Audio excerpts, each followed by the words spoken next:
Greetings, stargazers. This is the reading for the November 19th full moon lunar eclipse. As you can see, my chart here looks a bit different than typical Western astrology. I do 13 sign true sidereal astrology, where we take into account the precession of the equinox and the actual size of the signs in the belt. So quickly, as you can see here, Virgo is quite massive, well over 30 degrees. That's because she lays perfectly horizontally in the ecliptic, taking up more than 30 degrees in the sky. And then you can see, for example, Scorpio over here, only 6 degrees. And that's because most of the Scorpion's body drops well below the zodiac belt. And so the planets only travel through 6 degrees of the sign. And then you'll see here this U with a squiggly through it. That's Ophiuchus, the serpent bearer. It's the 13th sign, even though it sits in the position of number 9, and it sits in between Scorpio and Sagittarius.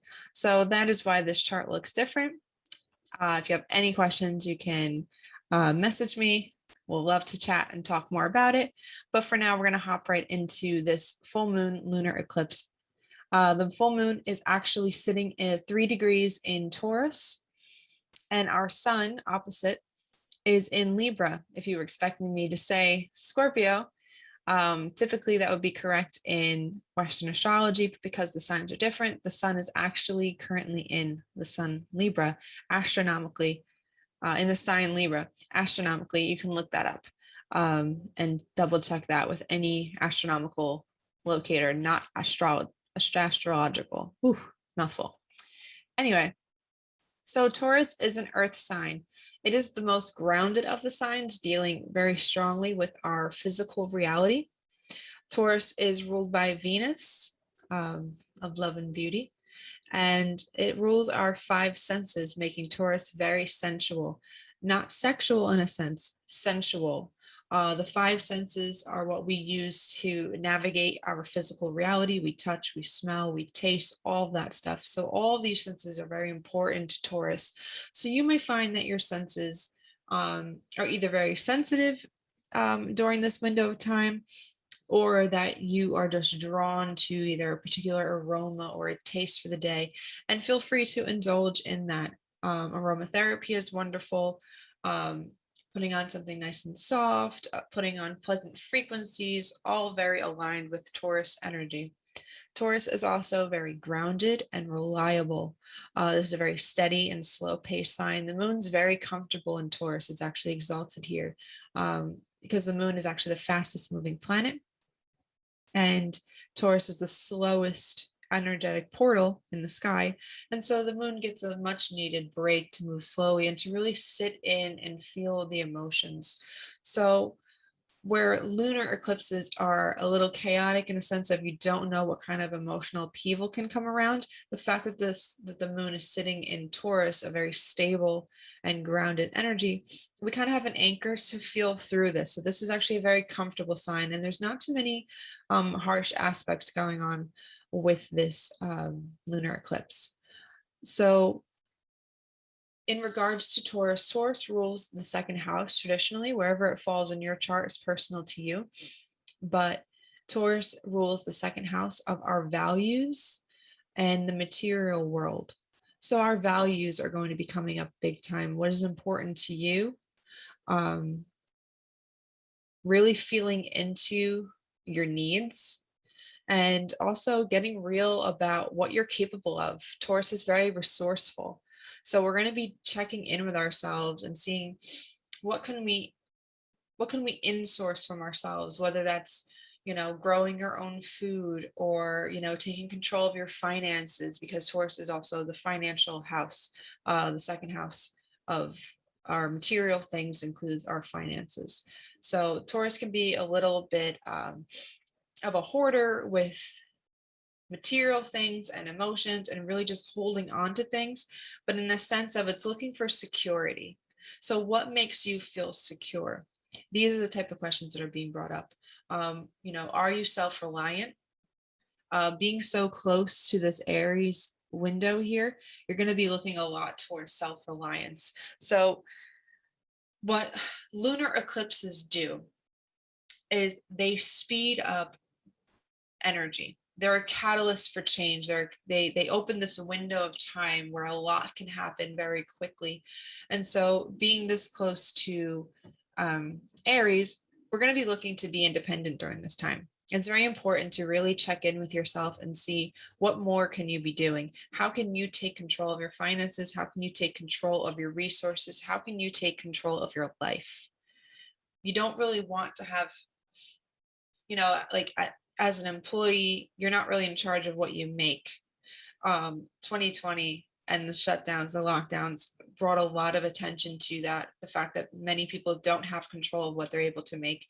And so, not that you have to make a move now, but really looking into these topics, how could you take more control over your reality so that you're not so dependent on others or the outside reality as a collective.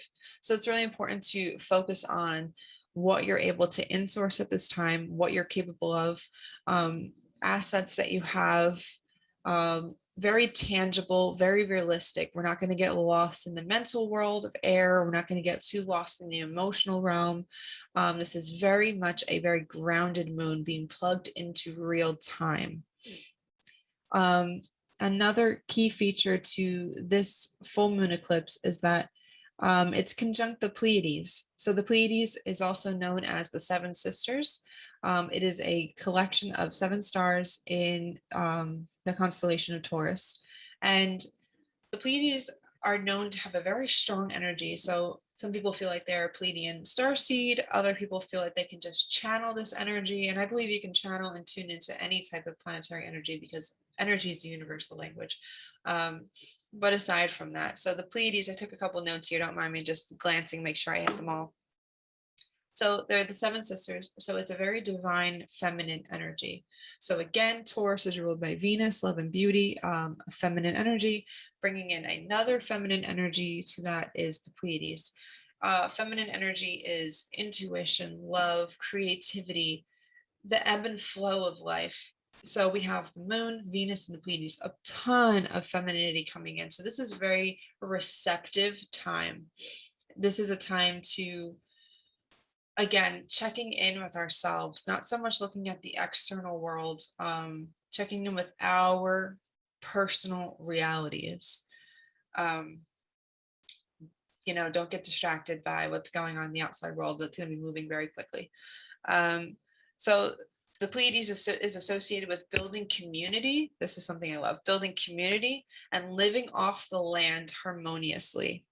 So again, with this eclipse, a lot of changes can happen. So you want to make sure you have your own back. You are in control of your reality. So what's one way to do that? Building community and living off the land. You don't have to do that right now, but start planning, start thinking about it, start to make some shifts and changes because we know that reality is a little up in the air right now and we're going through many changes. And so you don't want to be subject to whatever the outside changes say. You want to make sure you have some control over that. So there's conscious communities. There's a lot of people kind of getting on this wave. It's here for a reason. And I think that this full moon eclipse, this is just me personally, I think this full moon eclipse is bringing in that energy strong, very strong community village type downloads. One of the stars that I have here highlighted to show me where the Pleiades are is Alcyone. She is said to bring waves of feminine energy to reach Earth. Again, intuition, love, creativity, deep healing. So the feminine also rules over the shadows, whereas the masculine is a positive energy charge. Anything in the feminine is a negative energy charge, negative also associated with darkness. So that's why, off topic, but that's why Eve in the Bible is considered the one who did the sin. It's a representation of feminine negative energy charge. So the feminine rules over the shadows of life. So we are encouraged to face our shadows in order to bring wholeness back. So again, very introspective. Where are you outsourcing your energy? And where can you become more reliable? Where are you dropping the ball in your life? Where are you spending too much? Where are you conserving too much? Because also when you hold yourself back, you kind of create this dam and you block the flow. So again, it's about finding balance. The sun is still in Libra. We want balance in our life. Both Libra and Taurus are ruled by Venus. So again, this is just really feminine, really intuitive, really feel into yourself. I cannot say that enough with this. So in order to be prepared for the changes that are to come, being triggered by this lunar eclipse, you need to be here with yourself. If you're watching the TV and worried about what the TV says, you're not tuned into yourself. If you are too far into a spiritual or religious dogma, you are not in tune with yourself. If you are following someone else and waiting for what they say to do, you're not in tune with yourself. So this is very grounding, bringing you back to your center, bringing you back to your senses, turning yourself back online, and really coming to, what do you need? What is important for you now? Check in with yourself, tap into your resourceful energy, and really, really ground in your reality. So it's a little abstract, but this is just how I flow with the energy. So I hope you enjoyed this.